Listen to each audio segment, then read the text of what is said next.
Okay, so we're gonna start off with jumping jacks. Something is not happy while I do jumping jacks.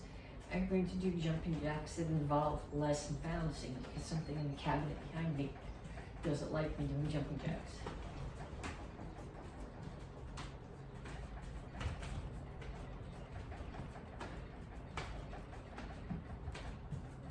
And then punches. Keep your hands up, keep your feet moving.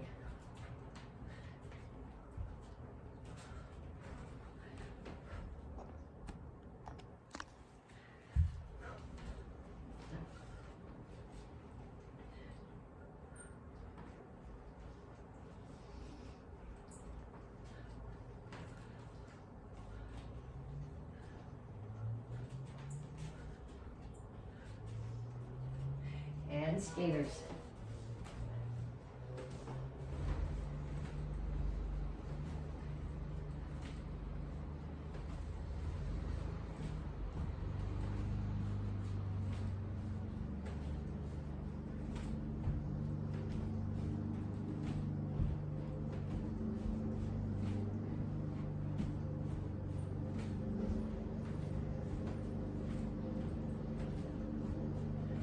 Knees.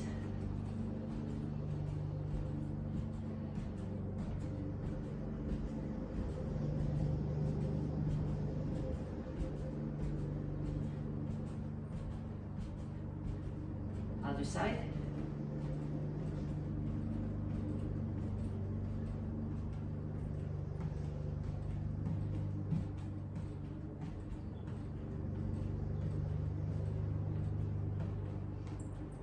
Okay, then you're gonna squat and jump. Okay, so when I squat, my weight's on my heels.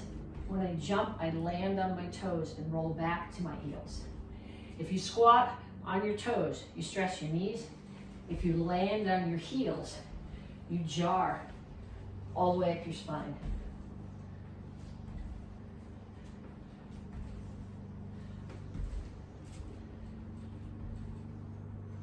And kicks, front, side, back.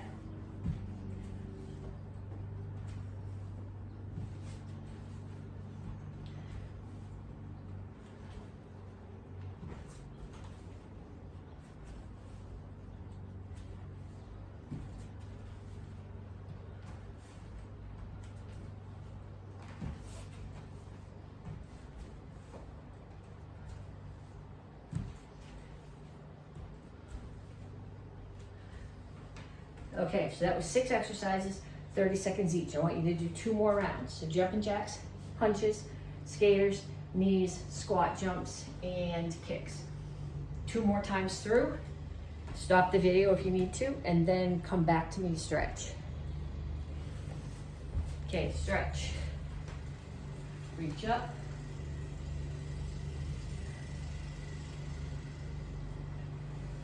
And shut this. So you can hear me, hopefully not the lawnmower. Reach over to one side. Other side. Straight out to the front.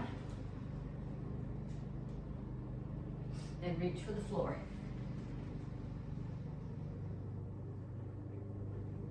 Okay, over to one side, grab your ankle, pull your chest to your knee, chin is up. Down in a side stretch.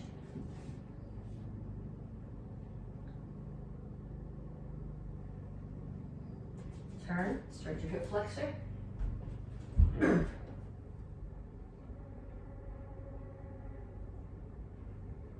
Straighten out your legs. Make sure all your toes are pointing in the same direction. Chin is up, back is flat. Lean your chest down towards your front knee. Don't do it like this. Keep your chin up. You should feel it mostly in this hamstring. You'll feel it a little bit in this calf. Come to the center, toes straight forward, push your knees out. And then other side, grab your ankle. Down in the side stretch.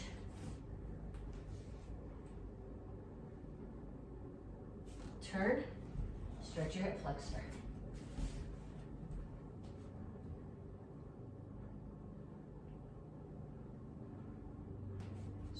Stretch your legs.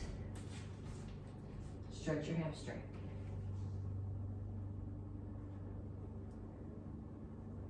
Have a seat. Put your feet out. Come over to one side. Grab your toes. Again, I'm not going this way. I'm reaching over the top so that my ribs are coming down towards my thigh.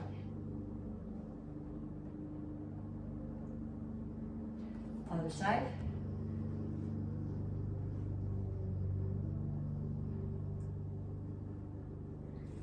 And down to the center. Chin up, toes up, reach your elbows toward the floor. Okay, then you're gonna come down on your knees here. I'm gonna come into child's pose. So when I do this, I'm pushing my butt back as far as it'll go. I'm reaching my hands as far forward as they'll go, and I'm pressing my chest to the floor. Okay, then you're gonna come forward. Push your hips toward the floor. Don't let your shoulders do this. Lift up so your neck's not in your shoulders. Push your hips to the floor. Back to child's pose. And forward again.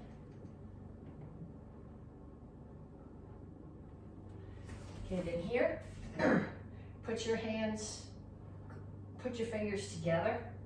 Lift your hands as far as they'll go. Then reach over and pull your hands over. Okay, then come up to a squat. Okay, ideally feet are shoulder width apart. My toes are pointing out a little bit. My heels are on the floor. The goal here is to get your shoulders mostly over your hips, not to be way out here. If you're having trouble holding this, well, the table will probably come with me if I do it, but open the door and hold on to the doorknob so you can pull your weight back. This has to do with ankle flexibility and flexibility in your Achilles and calves at the back of your leg. Then put your hands down, straighten out your legs, walk your feet together, and up. Okay, I got 3 exercises for you. I'll break them down for you, and then I want you to do a minute of each one. Okay, so the first one is squat and lunge. When you do your squat, you want your weight on your heels. Okay, so you're not doing this, and you're not on your toes. Feet are here, a little bit more than shoulder width apart. I actually pick my toes up off the floor right now because that reminds me to keep my weight back. Then imagine there's a chair behind you, and you're putting the butt in the chair behind you. Okay, so, and then when you do your lunge, you don't want to step your lunge back so that your feet are directly behind each other like this. That leaves you way off balance. You want to start here in the same position where your feet would be when you do your squat and bring this one straight back. You got to bring it back far enough that you can get here. You want a 90-degree angle here, and you don't want your knee out past your ankle. So what you're going to do is you're going to do squat, lunge, squat,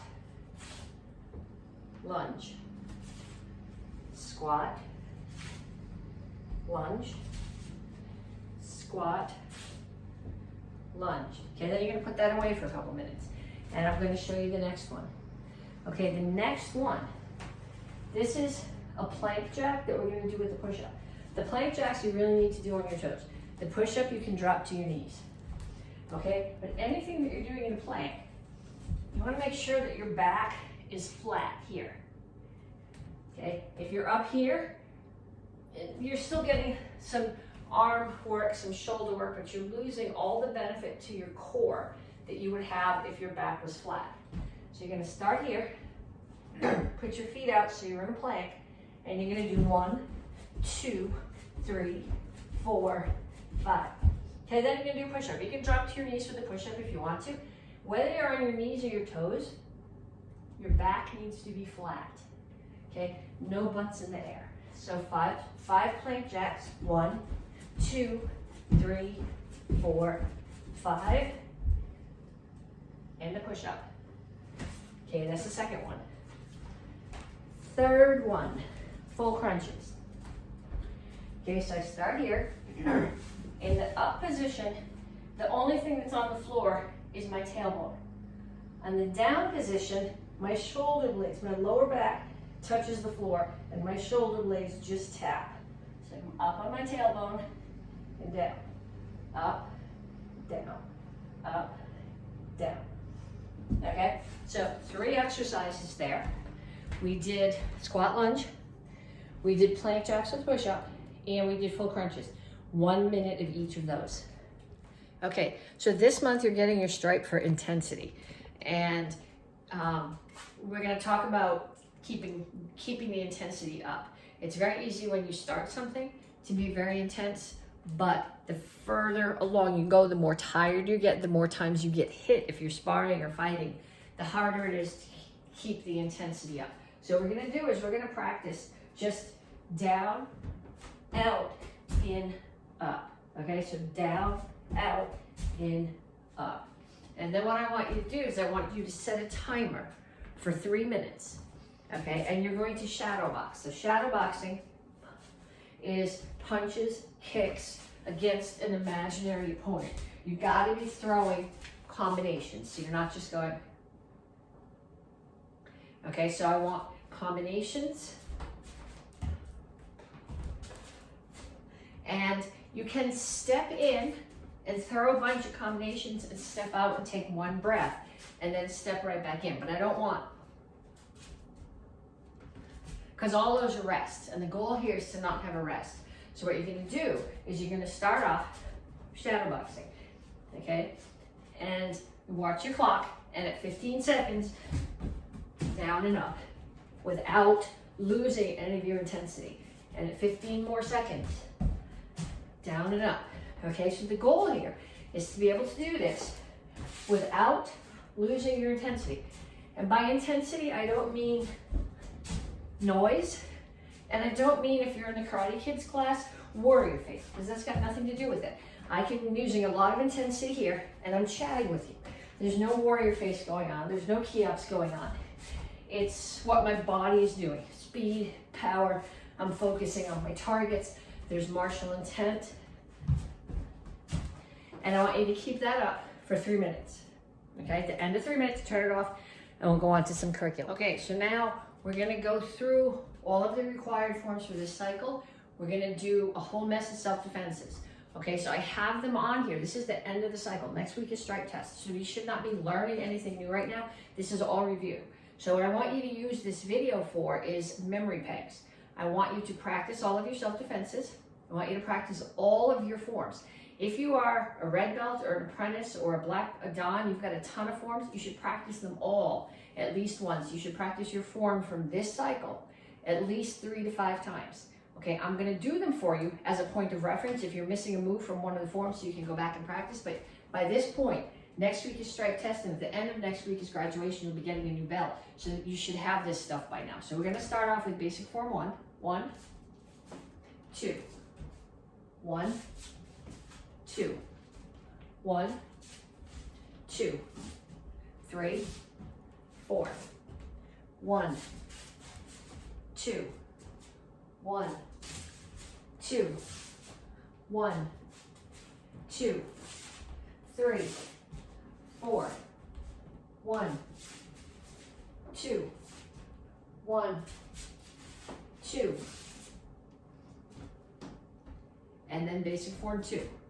1, 2, 1, 2, 1, 2, 3, 4, 1, 2, 1, 2, 1, 2, 3, 4, 1, 2, 1, 2.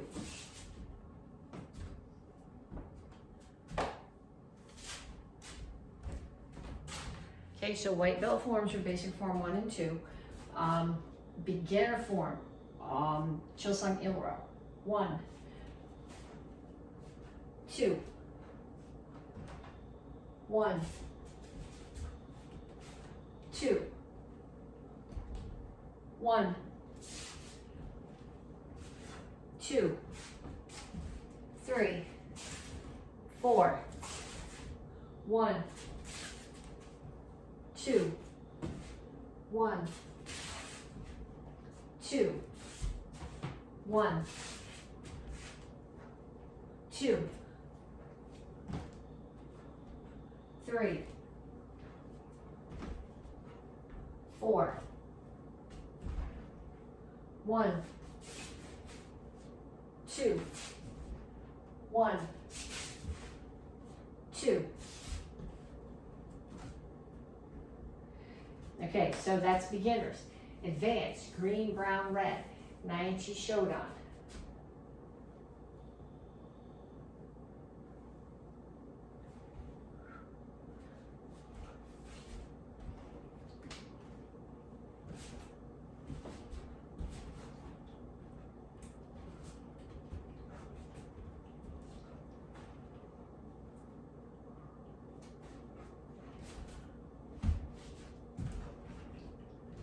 Shouldn't look back, I was just making sure I didn't hit anything behind me.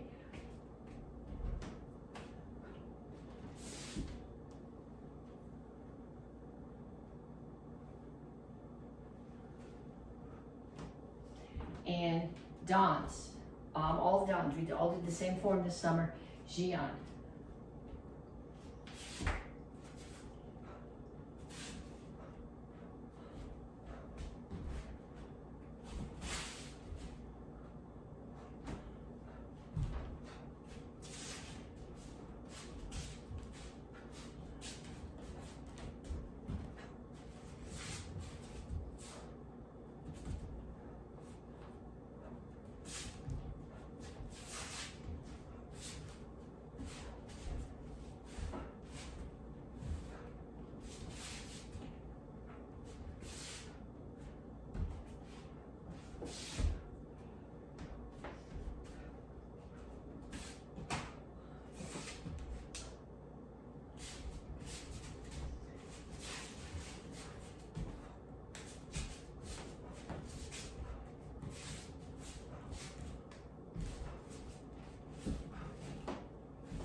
Cross wrist grab, Cobra. He's going to grab my wrist.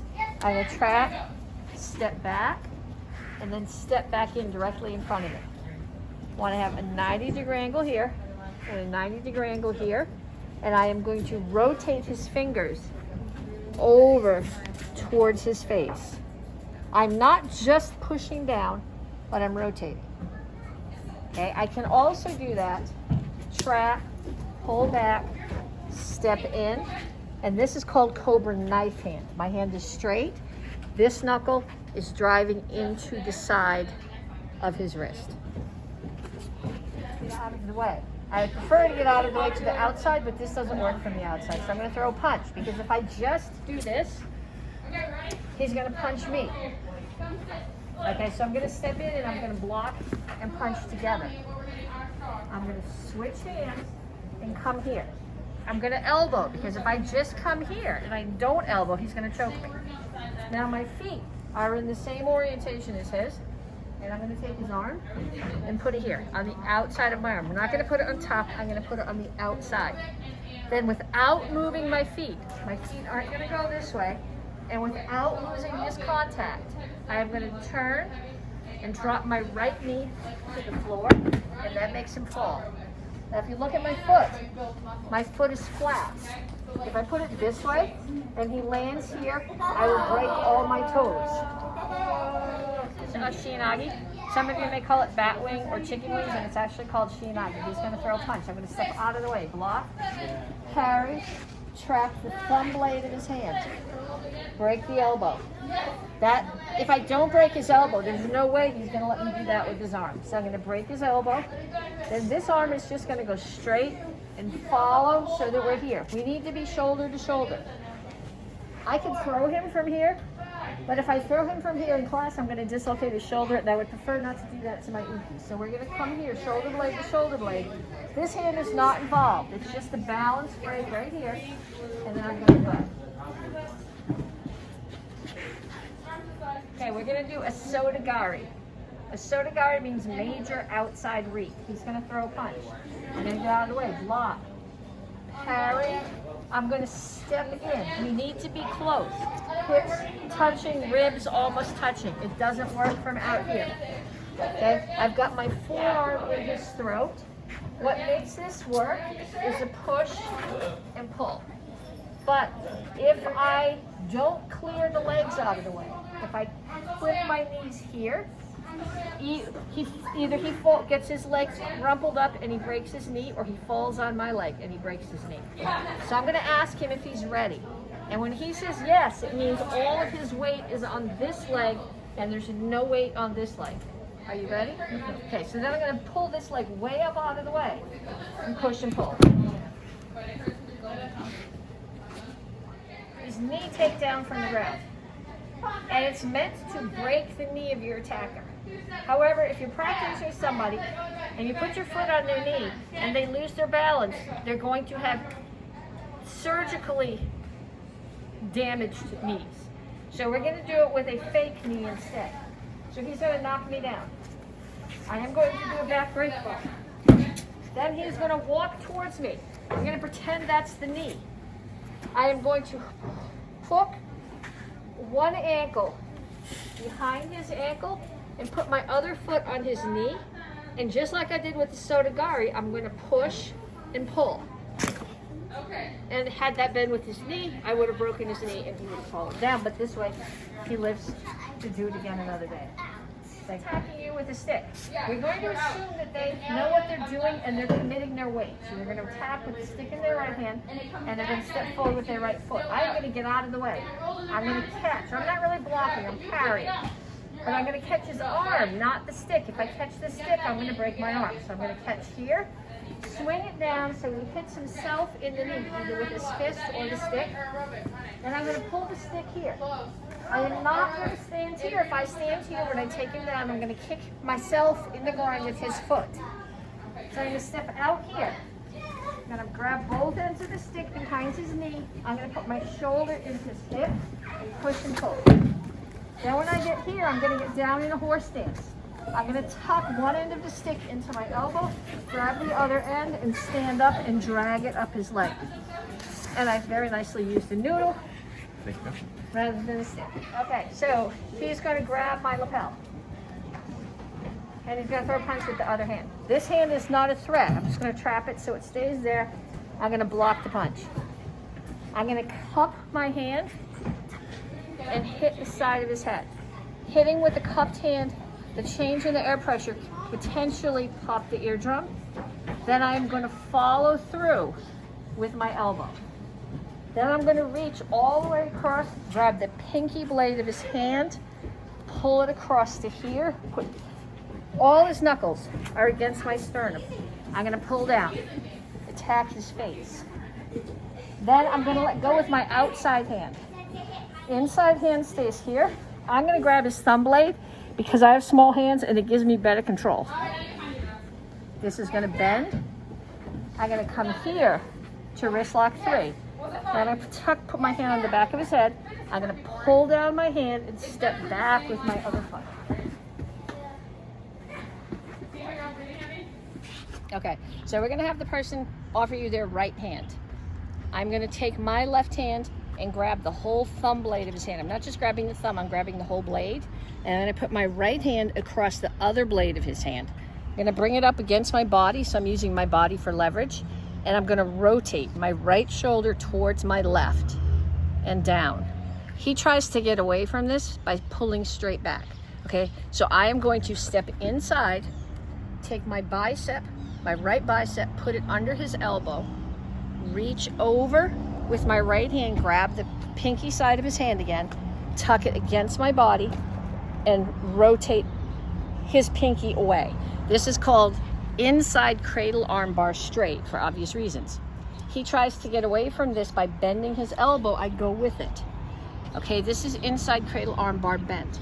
If I have his elbow out here, I don't have any control. I have to have his elbow tucked inside, fingers are here, and what I'm gonna do is I'm gonna push my hand down and lift my bicep.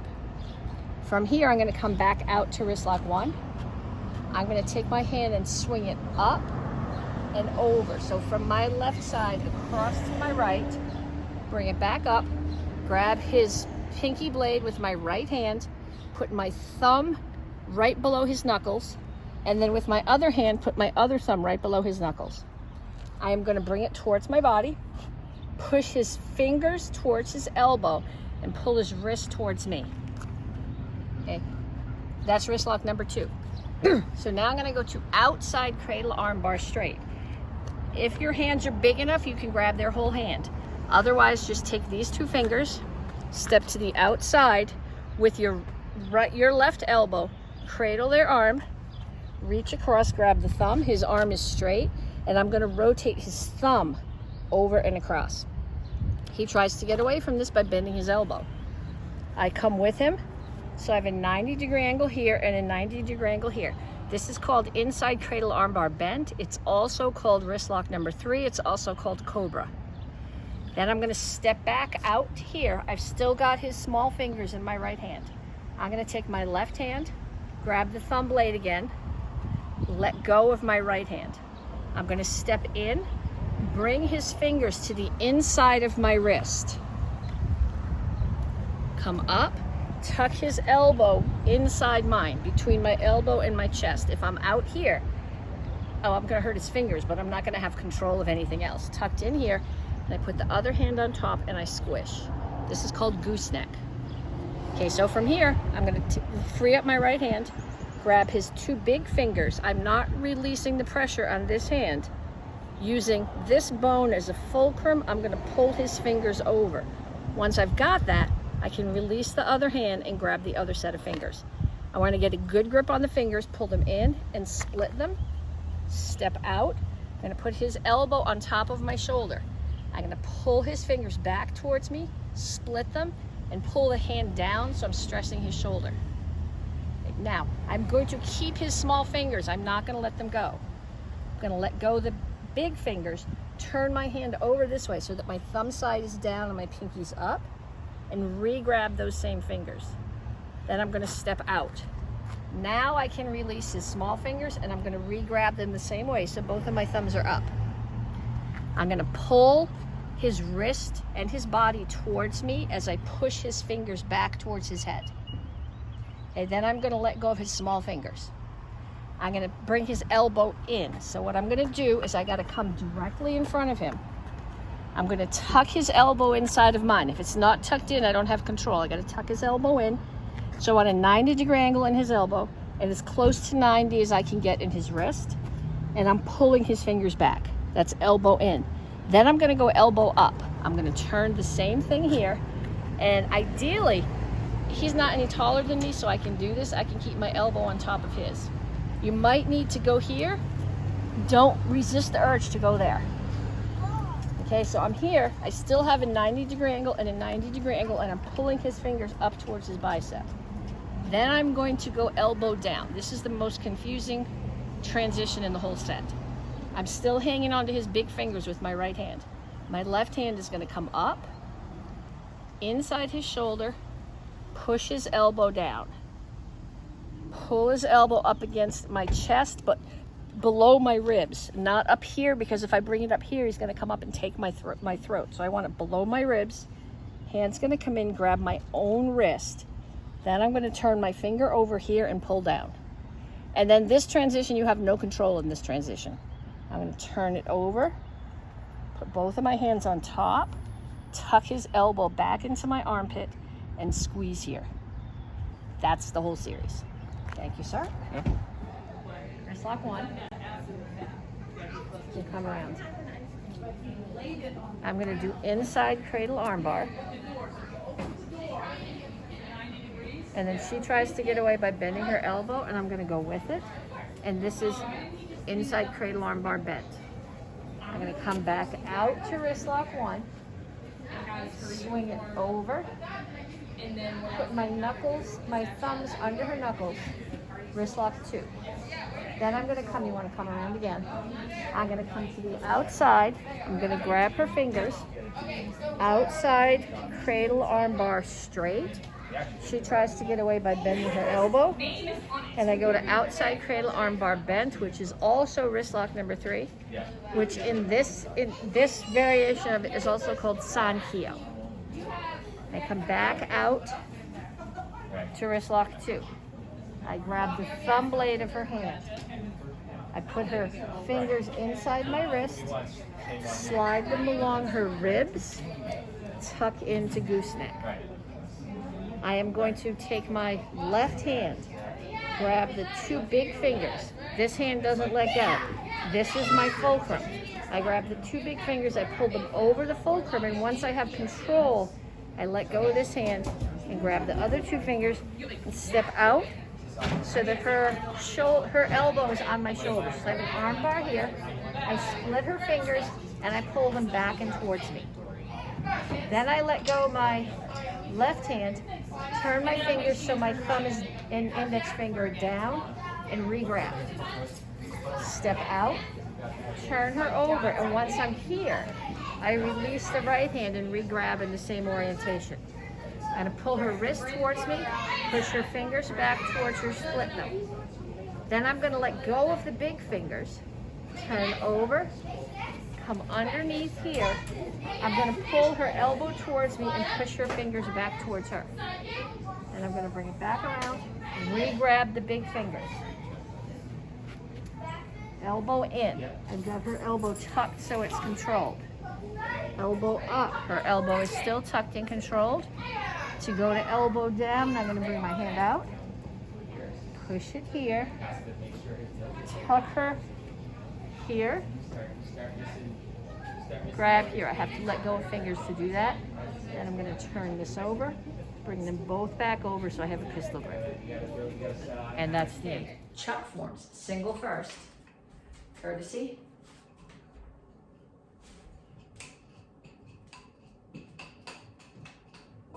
I'm going to back up. I should have started further back because of the ceiling fan.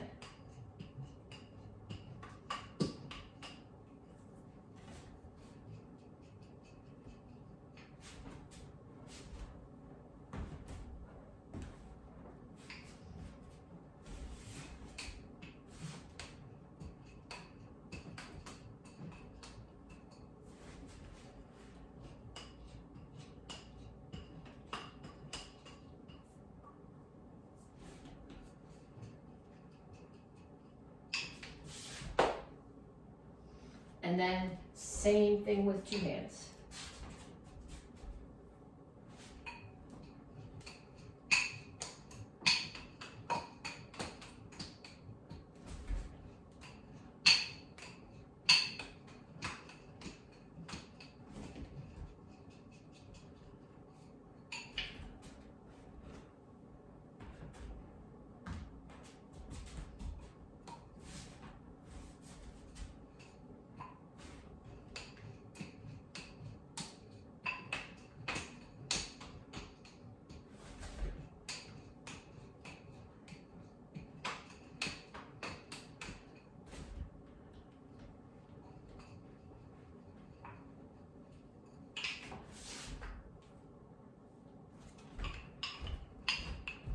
Okay, all of Kama set now, action karate form 4, 5, and 8. I may do some of these twirls. Any place there's a punch, feel free to add a twirl or a full figure 8 as long as there's a strike at the end. So it's obviously, you're showing martial intent. If you can do finger rolls and stuff, that's even better.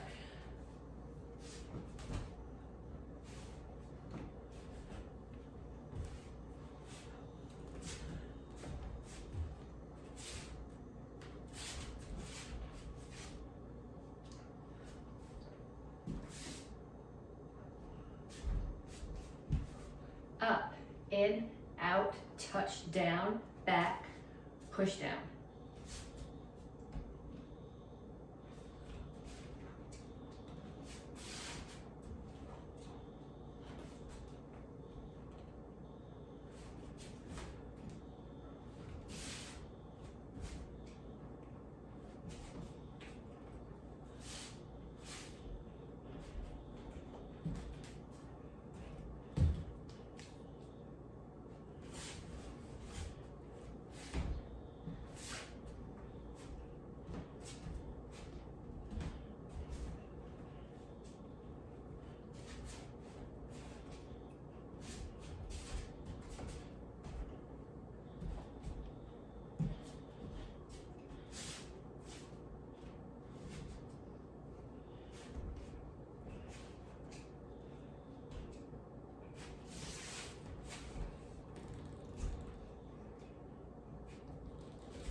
coming back up for this, it's not gonna work.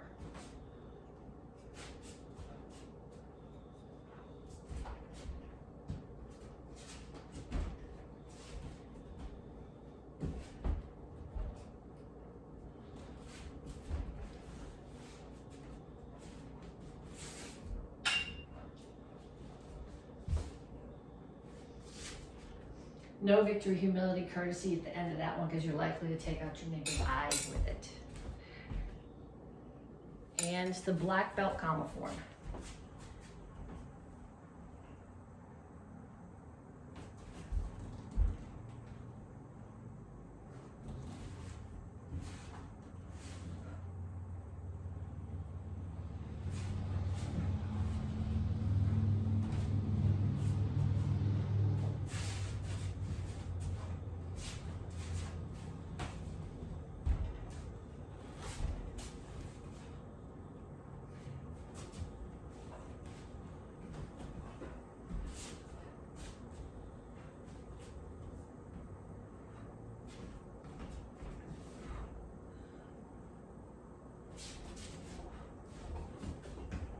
Okay, now this is supposed to be a split kick. So you're supposed to step, split kick. I can't do that.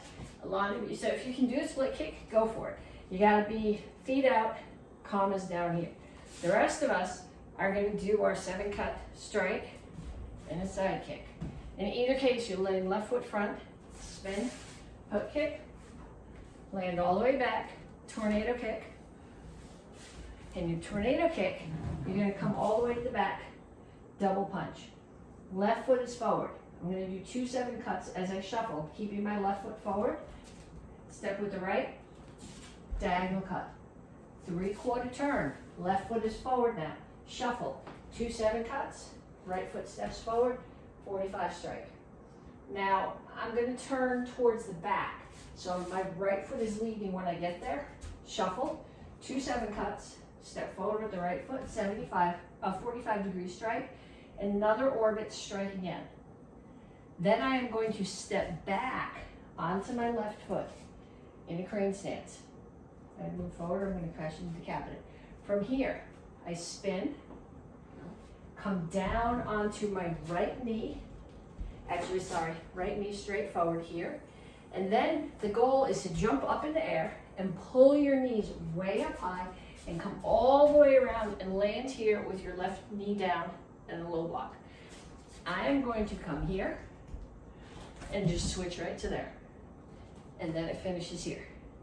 If you're gonna do the jump, like I said, it starts here, right knee down.